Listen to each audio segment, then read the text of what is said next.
नमस्कार, महाराष्ट्र टीवी 24 में आपका स्वागत है। मैं अमित वांद्रे। अब बढ़ते हैं आज की कुछ अहम खबरों की ओर।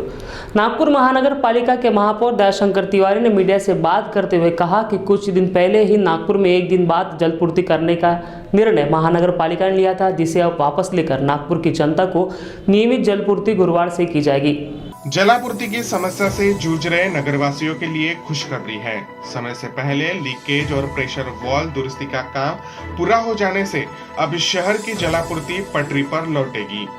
6 जनवरी से एक दिन बाद हो रही जलापूर्ति 1 जनवरी से पहले जैसी होने की जानकारी दयाशंकर तिवारी ने दी है। पानी मिल रहा था, लेकिन वह काम हमने द्रुत गति से जल्दी पूरा किया और कल से नागपुर में नियमित जल सेवा होगी। अब नागरिकों को होने वाली तकलीफ से निवारण हो जाएगा।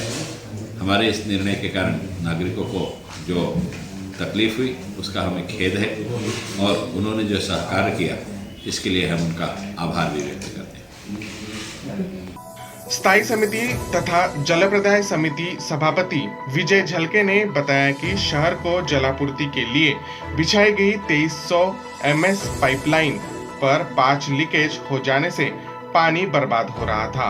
वहीं 7 प्रेशर वॉल्व खराब हो जाने से पानी का प्रेशर कम हो गया था। इसे दुरुस्त करने के लिए 6 जनवरी से 6 फरवरी तक का समय लिया गया था। अब 1 महीना 1 दिन बाद जलापूर्ति करने का निर्णय लिया गया। इस काम को युद्ध स्तर पर किया गया।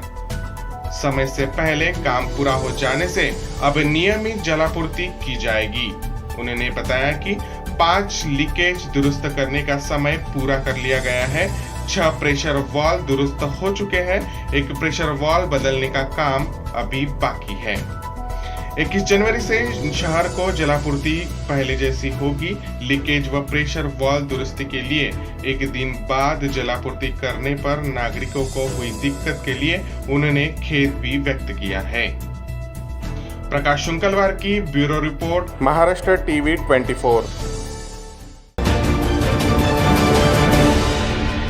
देश में कोरोना वैक्सीन लगाना शुरू है। पहले चरण में सभी स्वास्थ्य कर्मियों को यह वैक्सीन लगाई जा रही है, मगर अब इस वैक्सीन के साइड इफेक्ट दिखाई दे रहे हैं। पंढरपुर तालुका के सरकोली गांव में इसी प्रकार के मामले सामने आए हैं, जिसमें 9 आशा वर्कर को तबीयत खराब होने के बाद पंढरपुर के उपजिला अस्पताल में भर्ती किया गया, जिससे परिजन इस मामले में गुस्साए हुए हैं।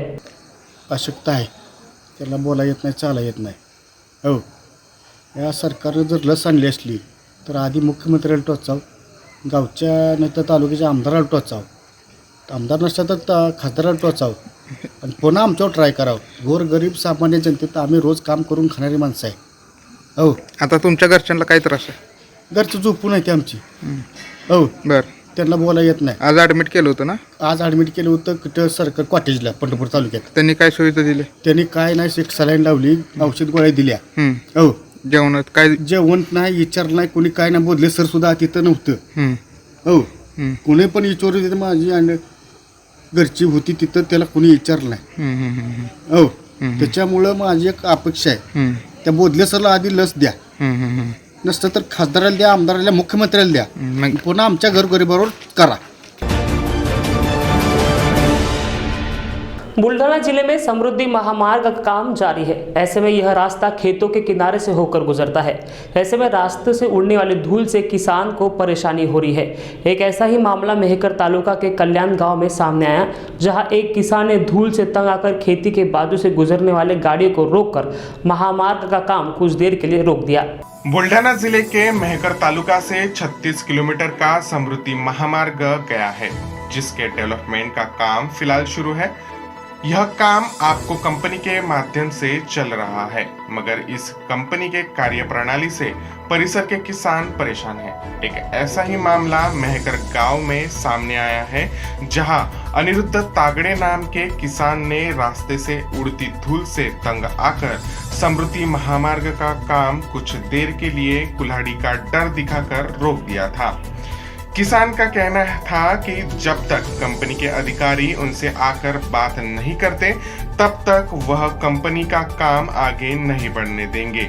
इस गुस्साए किसान से कुछ देर के लिए अधिकारी भी दहशत में आ गए थे, मगर बाद में किसान से बात कर समस्या का हल निकाला गया। अधिकारियों ने भी नियम के अनुसार दिन में 3 बार रास्ते पर पानी छिड़काव नियम का कड़ाई से पालन करने का आदेश दिया है, जिसके बाद फिर से रास्ते का यातायात सुचारू रूप से शुरू किया गया है। माझं नाव अनिरुद्ध निवृत्ती तांगडे, मुक्काम पोस्ट कल्याण. हे शिवार आहे एरोंडोली शिवार, कल्याण शिवारातली एरोंडोली शिवार आहे. 3 वर्षापासून आम्ही यांना फक्त पाण्यासाठी रिक्वेस्ट करतो, विनंती करतो, पण हे पाणीसुद्धा टाकत नाही. 3 वर्षापासून इथं एवढं नुकसान होऊन राहिलं. सोयाबीनचं नुकसान, तुरीचं नुकसान, हरभऱ्याचं नुकसान, गव्हाचं नुकसान. शेवटी आम्हाला हा मार्ग पत्करावा लागला. आज त्याला विलाज नाही आता. आज ही गाडी चालणारच नाही. कोणी बी आला तरी आज आम्ही गाडी चालू देणार नाही. कारण 1 वाजता पाणी बोलवलं होतं ते 4 वाजता टँकर आलं ते जेव्हा गाड्या बंद केल्या त्या. ते कुठपर्यंत यायचं सहन करणार आम्ही नुकसान. एवढं पिकाचं नुकसान होऊन राहिलं की कोणतंच पीक धरतीला उतरत नाही ना. महाराष्ट्र टीवी 24 के लिए ब्यूरो रिपोर्ट। बेड़गांव में फिर एक बार मराठी भाषिक लोगों का मुद्दा तूल पकड़ने लगा है।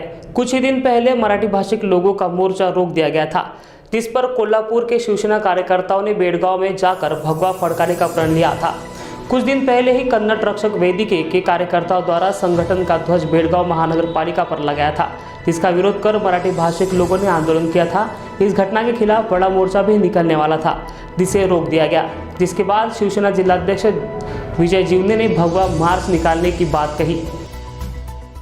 बाळासाहेब ठाकरेंचा वंदनीय शिवसेना प्रमुख बाळासाहेब ठाकरेंचा जिंदाबाद जिंदाबाद शिवसेना जिंदाबाद. अरे जिंदाबाद जिंदाबाद शिवसेना जिंदाबाद. मराठी भाषिकावर अन्याय करणाऱ्या कर्नाटक सरकारचा मराठी भाषिकावर अन्याय करणाऱ्या कर्नाटक सरकारचा उद्धव साहेब आगे बढ़ो हम तुम्हारे साथ हैं. उद्धव साहेब आगे बढ़ो हम तुम्हारे साथ हैं. आज कोल्हापुरातून गडिंगला चंदगड मार्गे सरळ रस्त्यानं भगवा झेंडा घेऊन शिरोळीच्या बॉर्डरवर आम्ही जाणार आहोत.